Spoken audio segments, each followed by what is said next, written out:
How to find subscription settings on Deezer mobile. Hello guys, in today's video I'm gonna show you how to find subscription settings on Deezer mobile. First, and open Deezer, and here we'll find this one, this settings icon in the top corner. Click on it and then click here, account management,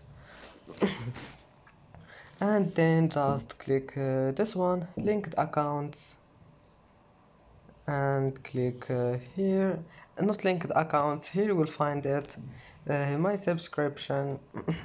And as you see here, you can find the subscription settings on Deezer mobile, and that's it. It's easy. And that's it for today's video. Don't forget like and don't forget subscribe, and thank you for watching this video until the end and see you in the next video.